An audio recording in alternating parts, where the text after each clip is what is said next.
जय गोरखा, जय गोरखा, जय जोहर। धन्यवाद। धन्यवाद।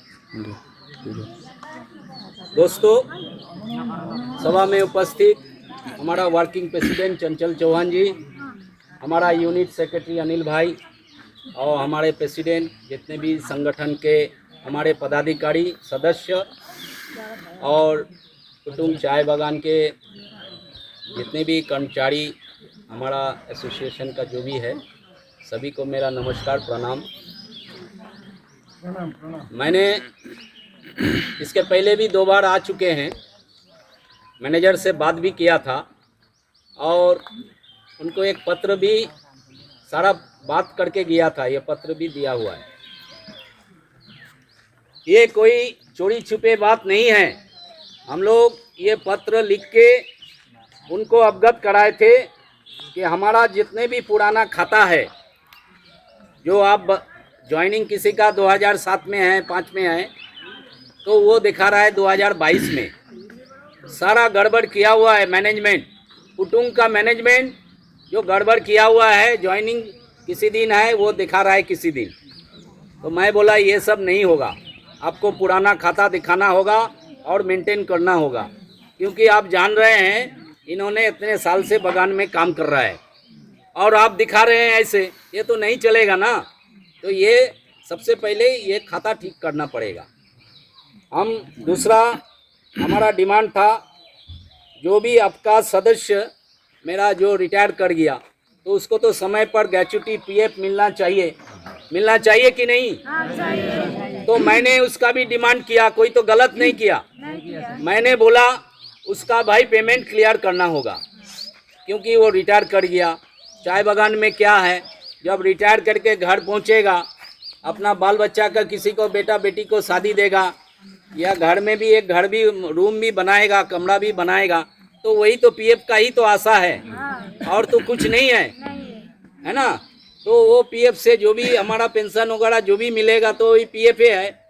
और पीएफ का क्या है, पैसा ठीक से जमा नहीं हो रहा है। तो फर्स्ट टाइम आया तो बोला भाई वकील लगा दिया, तुमको 70,000 हमारा वर्कर को अगर पीएफ मिलता है तो वो बोलता है 35,000 ले लेगा। हम बोले क्या ले लेगा? तो बोला ना अनिल भाई, जो आधा पैसा ले लेगा वहाँ वकील है सिलीगुड़ी में, चार्टर्ड अकाउंटेंट है, वो ये सब काम करेगा। तो मैंने बोला भाई ये तो हमारा आदमी को रख लो, हमको रख लो। तुम एक आदमी का 70,000 में 35,000 अगर मान लोगे तो इतना स्टाफ है, इतना का तो करोड़ रुपया हो जाए। तो ये तो बिजनेस हो गया ना। तो मैं बोला इसको भी ठीक करना पड़ेगा आपको। फिर 15% जो हमारा कटौती कर रहा है, जो पीएफ है 12% कटता है श्रमिक का सभी बागान में, लेकिन यहाँ पूरा अन्याय हो रहा है। 15% कभी 30% अपना मनमर्जी कर रहा है, तो उसको भी दूर करना होगा। मैंने बताया, वो भी डिमांड हमने लिख के दिया। क्या गलती तो नहीं किया? हम तो वो लिख के दिया है भाई, उसको समय भी दिया है, इतना दिन के अंदर आपको देना है। अभी बेचारा डर रहा है पत्र लेने में, रिसीव करके देने में, क्योंकि हम रिसीव करके देंगे तो हम तो फंस जाएंगे, तब तो हमको समय पर काम करना पड़ेगा। तो इसलिए वो मेरीना बैठक बुलाया था, हमको भी डीटीए से बुलाया गया था, पत्र दिया था, लेकिन हमने नहीं गया। क्यों नहीं गया? क्योंकि ये मीटिंग का कोई माने नहीं है। हम तो पहले मैनेजर को दिया है, तो मैनेजर हमको बोला डॉक्यूमेंट्स दिखाने, कुछ डॉक्यूमेंट्स ये लोग नहीं दिखा पा रहा है। बोल रहा है पीएफ में जो पैसा हम ले रहे हैं, तो हम बोला जो भी पैसा आप ले रहे हैं तो सरकारी तो ऑर्डर होना चाहिए ना, कोर्ट का ऑर्डर होना चाहिए, सरकार का ऑर्डर होना चाहिए, किसी का तो ऑर्डर होना चाहिए। बिना ऑर्डर का काट रहा है। Any documents, we have demand any document, but वो नहीं दिखा पा रहा है। तो ये तो मनमानी राजा का शासन हो रहा है। तो राजा का शासन, जहाँ डेमोक्रेसी है वहाँ तो राजा का शासन नहीं चलेगा ना, है ना। ये तो राजा का देश नहीं है, तो डेमोक्रेसी है, एक संविधान है, हमारा संविधान के अनुसार चलना होगा। और टी बोर्ड का जो नियम है, टी एक्ट का जो नियम है, वो प्लांटेशन एक्ट के तहत तुमको चलना पड़ेगा। वहाँ तो मेरा भी बात नहीं चलेगा, तुम्हारा भी नहीं चलेगा। जो हमारा जो लॉ है, जो हमारा कानून है, चाय बोर्ड का जो कानून है, उस कानून के तहत चलना पड़ेगा। तो मैंने वो भी डिमांड दिया। और ये जो ज्वाइनिंग के बारे में तो ये सब मैंने दिया ही था। तो ये 4-5 डिमांड हम लोग दिया, तो अभी तक उत्तर नहीं दिया। तो फिर शनिवार को बैठक हुआ। शनिवार को बैठक में कोई फैसला नहीं हुआ। तो संदीप मुखर्जी अभी डीटीए का जो सेक्रेटरी है दार्जिलिंग, तो उससे भी हमारा बात हुआ। वो आया था भेंट करने। तो हम बोले देखिए मैनेजर कोई काम नहीं करता है, जब सामने जाते हैं तो बोलता है हाँ कर देंगे, डर से बोलता है। लेकिन जब निकल आते हैं तो आफ्टर 15 डेज उसको समय देते हैं। तो मैं बोला पीएफ का जो भी गड़बड़ है तुम 5-7 आदमी करके ही, अनिल भाई ये सब मिलके हम लोग बोला था कि 5-7 आदमी मिलके निकालो, तो फिर हम पीएफ ऑफिस से सारा काम हम निकाल देंगे। माने वहाँ से आपको कोई प्रॉब्लम नहीं है। मैं बोला था हर हफ्ता में 5-10 आदमी करके आप इधर से निकाल के दो, पीएफ ऑफिस भेजो, हम उधर से निकाल देंगे काम, ग्रेच्युटी और पीएफ का। लेकिन इधर से जाएगा कागज़ उधर, तब तो होगा काम। ये तो काम करना नहीं चाहता है। तो मैंने मिस्टर संदीप मुखर्जी को बोला ये मैनेजर से काम नहीं होगा, मैनेजमेंट को बोलिए अगर बगान चलाना है तो मैनेजर चेंज करेगा। यही है, चाहे वो बुड़बक मैनेजर बुड़बक है और नहीं तो आलसी है, आलसी होता है ना, लेजी। हाँ, ये दो में से कोई एक है। चाहे वो काम नहीं जानता है और नहीं तो काम करना नहीं चाहता है, बदमाश होगा। तो इसका भी दवाई है ना, इसका भी दवाई है, हो जाएगा धीरे धीरे।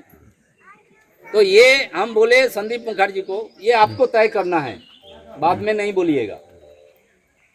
तो वो बोला ठीक है हम देखेंगे। कुछ कागज हमको दिखा रहा था, तो कुछ पैसा उन्होंने जमा किया, तो वो तो प्रीवियस जमा किया 2 करोड़ कुछ रुपया हमको दिखा रहा था। हम बोले इधर तो करंट वो जमा नहीं किया, तो जमा तो 5 करोड़ से ऊपर हो गया।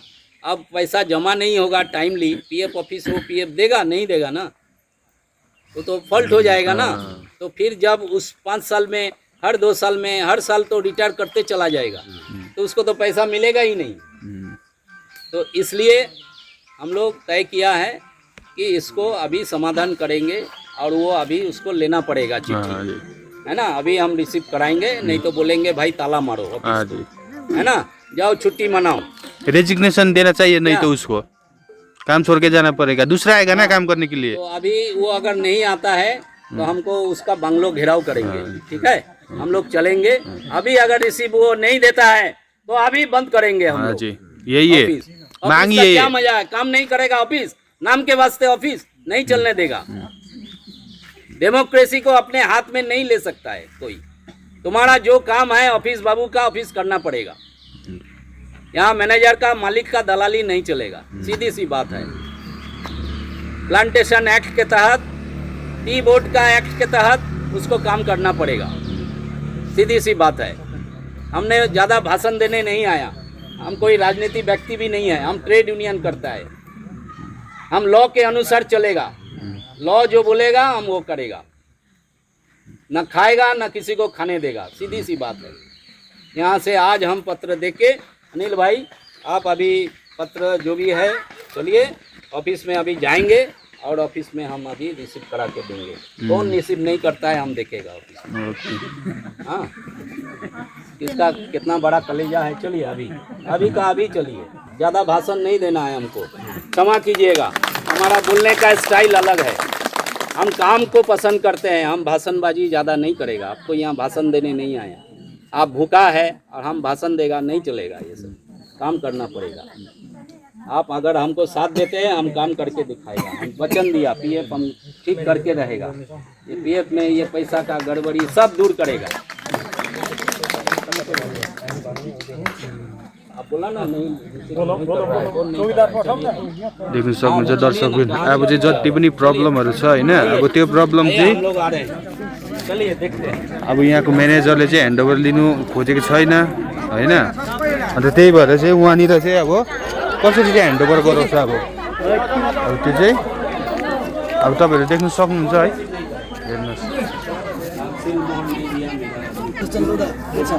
तो बोल रहा हूँ, मैं तो एम्प्लॉय है। चलिए अभी दीजिए, अभी दिया हुआ है। यसो मतलब त कहाँ छ त आप खबर कीजिए, बुलाइए। तो खबर करने का नहीं किसी को बोलिए, खबर कीजिए, खबर करो, मैनेजर को तुरंत बुलाओ, बुलाओ। बहुत समझाए, आज अभी समझाने का तपाईँ कल गर्नुहोस् न कल गर्नुहोस् अब बोल दीजिए, उनको बोलना है, वो जाएगा। चौकीदार को भेजिए, भन्नुहोस् न हाम्रो नाम लिनुहोस् न अभी मैनेजर को बुलाइए। कौन है चौकीदार यहाँ का? चौकीदार रात को मत होंगे 3 उनको बजे बुलाइए, नहीं तो उनका घर हम घेराव करेंगे। अभी जाएंगे, रात को चौकीदार को उसको सोने नहीं देंगे, ना जीने देंगे, ना सोने देंगे। हमारा लेबर के ऊपर अत्याचार होगा, उसको जीने नहीं देंगे हम। सोना तो दूर की बात है। 8 बजे राशन दीजिए खुला थे। कौन है भाई गार्ड? उसको बुला के लाइए। अगर नहीं आता है बोलिए, हम जाएगा उसके पास।